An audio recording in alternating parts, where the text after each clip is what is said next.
दोस्तों, मैं आज आप लोगों को ये अपना जो मेरा प्रोफेशन है उस प्रोफेशन के बारे में कुछ कहना चाहता हूँ। आपको कुछ आगाह करना चाहता हूँ। मेरा प्रोफेशन एडवोकेट है और इसके संदर्भ में मैं आपको कुछ ये कहना चाहता हूँ कि आप भी ज़रा कानून के बारे में थोड़ा नॉलेज अगर हासिल कर सकते हैं तो आपके लिए अच्छा ही रहेगा, क्योंकि कानून के जानकारी आपके लिए बहुत ज़रूरी है।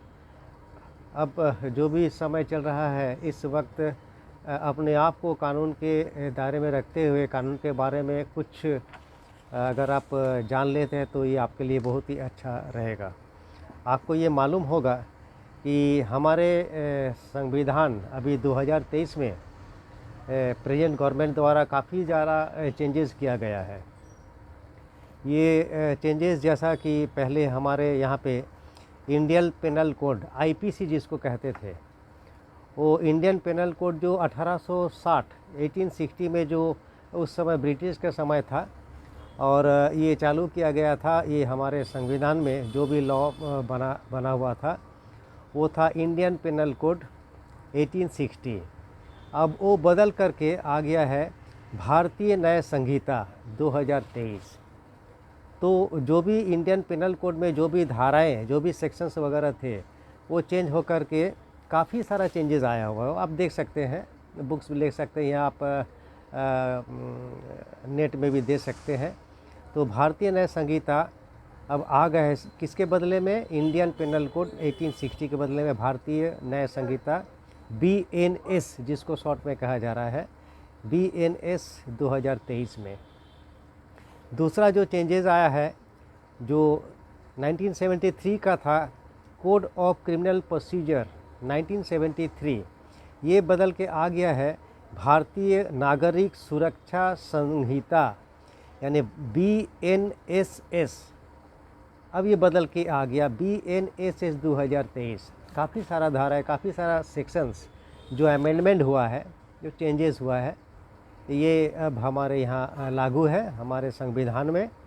तीसरा जो चेंजेस आया है ये मैं आपको बता रहा हूँ है, ये है हमारे जो था इंडियन एविडेंस एक्ट 1872। ये काफ़ी पुराने थे, ब्रिटिश समय से आते चले आ रहे थे, तो इसमें चेंजेस का ज़रूरत पड़ा है, जिसके चलते प्रेजेंट गवर्नमेंट को लगा कि इसमें चेंजेस का ज़रूरी है और ये चेंजेस करके ला दिया कि भारतीय साक्ष्य अधिनियम 2023।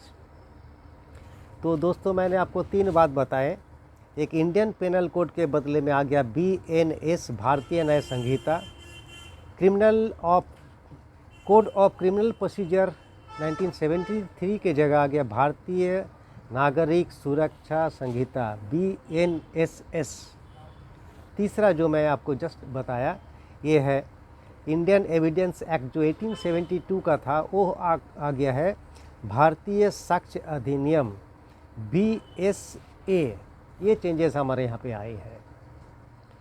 ज्ञात हो कि आप पहले जानते हैं कि हमारे सेक्शन में पहले बोला जाता था कि अटेम्प्ट टू मर्डर सेक्शन 307, बातों बातों में सब कहते थे कि 307 का धारा आ गया है। अब वो बदल के आ गया है 109 अटेम्प्ट टू मर्डर BNS। ये अब चेंज हो करके चले आया है। मर्डर केस में जो था अंडर सेक्शन 302 IPC ये सेक्शन था, अब ये बदल के चले आए हैं अंडर सेक्शन 103। ये पनिशमेंट फॉर मर्डर है। इसी तरह काफ़ी सारा धाराएं जो चेंजेस हुई है।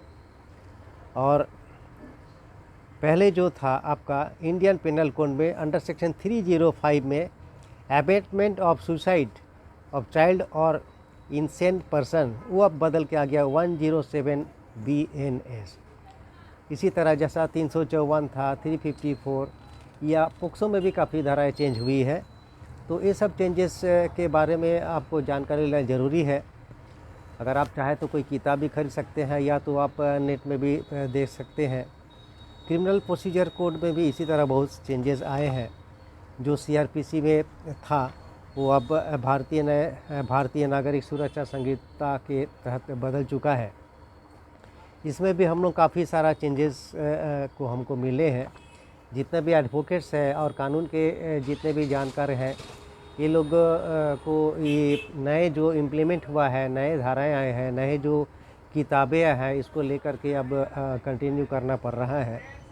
जैसा कि आप जानते हैं कि अभी वर्तमान समाज में हमारे फैमिली कोर्ट में काफ़ी सारा केसेस आ रहे हैं, डिवोर्स का हो या फिर आपका मेंटेनेंस केस का हो। तो ऐसा केसेस में भी चेंजेस उतना नहीं हुआ है, लेकिन फिर भी जो आपको ये मैं बताना चाहता हूँ कि प्रेजेंट समय में डिवोर्स का केसेस बहुत ज़्यादा आ रहे हैं। मैं फ़िलहाल जितने भी नवयुवक या युवती है, अभी जितने भी शादी के लिए बंधन में बंध रहे हैं और जो भी शादी के लिए तैयारी कर रहे हैं, इन सबों से मेरा ये निवेदन मेरा यही करना है कि आपने किसी भी तरह का आफ्टर मैरिज अगर डिवोर्स करना चाहते हैं तो इसके लिए ज़रा एक बार सोच लें।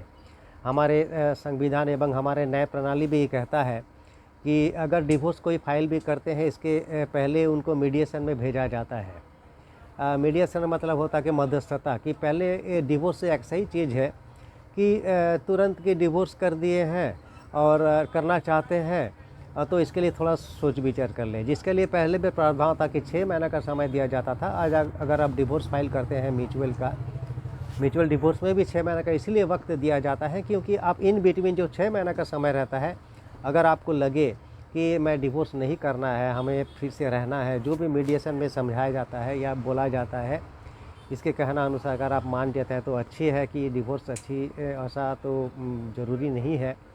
कोशिश करिएगा कि कम से कम ये डिवोर्स के लिए चले जाएँ। हमारे तो कार्य है कि भी एडवोकेट में डिवोर्स वगैरह फाइल करने का, फिर भी मेरा भी यही का, मैं खुद पर्सनली मैं जो भी मेरे पास आते हैं मैं उनको ये बात का यकीन दिलाता हूँ कि पहले उनको मैं समझाता हूँ कि ये डिवोर्स में जल्दी ना जाए, थोड़ा सोच ले, थोड़ा विचार कर ले, उसके बाद डिवोर्स। इसी तरह जिस तरह डिस्प्यूटेड आजकल आ रहे हैं 498A केसेस में, अब की हालांकि ये सेक्शन चेंज हुआ है कि दहेज प्रताड़ना, दहेज लेना एवं देना दोनों ही जुर्म है।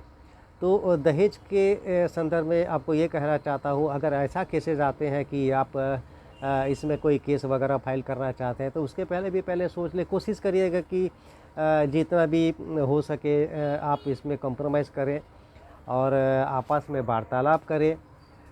कन्फ्यूज़न है आपके पास कुछ भी, उसको दूर करने का प्रयास करें, तो ये आपके लिए भला ही रहेगा, अच्छा रहेगा। क्योंकि कोई भी परिवार को टूटने के कगार पे आने से उसको जोड़ देना ही हमारा ये कर्तव्य है, ये कार्य रहता है। फिर भी अगर कोई चाहता है कि मुझे प्रताड़ित किया गया, दहेज के लिए प्रताड़ित किया गया है, तो हमारा तो ये कार्य है कि केसेस फाइल करने का है। क्रिमिनल एक्टिविटी भी आजकल काफ़ी ज़्यादा बढ़ चुका है, तो मैं आप लोगों से ये निवेदन करूँगा कि आप सही सलामत रहे। और मैं ये अपना जो जयंतोदय एंड फैमिली स्टाइल जो मैंने ये यूट्यूब का ब्लॉग मैंने चालू किया है कि मैं आपको तरह तरह का पारिवारिक लाइफ, फैमिली लाइफ एवं अपना जो कार्य क्षेत्र है एडवोकेसी के, इसके बारे में भी मैं आपको धीरे धीरे कभी कभी बीच बीच में जानकारी देता रहूँगा। और बाकी इंटरटेनमेंट एंजॉयमेंट का भी जो है ये भी मैं देता रहूँगा और दे भी रहा हूँ। मैं आपसे ये आशा करूँगा कि आप हमारे इस चैनल को ज़रूर सब्सक्राइब करें और साथ ही मैं आपको अपना ऑफिस चाहूँगा कि दिखा लूँ। ये ऑफिस का मेरा जो है ये सारी फाइल्स रखे हुए हैं, ये आपको दिखेगा जितने भी फाइल्स है ऑफिस का हमारे। और ये हमारे जो पूजा करते हैं जो सिंहासन है, और यहाँ पर भी काफ़ी बुक्स वगैरह रखे हुए हैं ये। और ये फाइल्स सब आपको दिख रहा है, ये जितने भी केसेस के फाइल बुक्स वगैरह भी तरह तरह का ईस्टर्न इंडिया क्रिमिनल केसेस है, ये सभी मैंने रखे हुए हैं। ये मैं आपको अपना ऑफिस दिखा रहा हूँ। यहाँ भगवान के कुछ फ़ोटोज़ है और ये कुछ फाइलें हैं हमारे केसेस का। मेरा गुरुदेव जो है, ये मेरा गुरुदेव का ये फ़ोटो है। और रामकृष्ण से मैं जुड़ा हूँ, रामकृष्ण परमहंस देव जो मेरा गुरुदेव है, शारदा माँ है, माँ काली।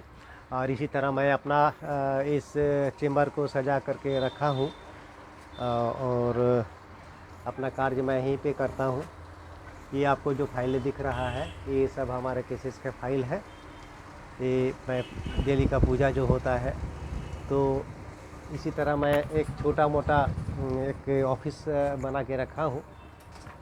भगवान के भी कुछ फ़ोटोज़ वगैरह रखे हुए हैं जो आप देख सकते हैं।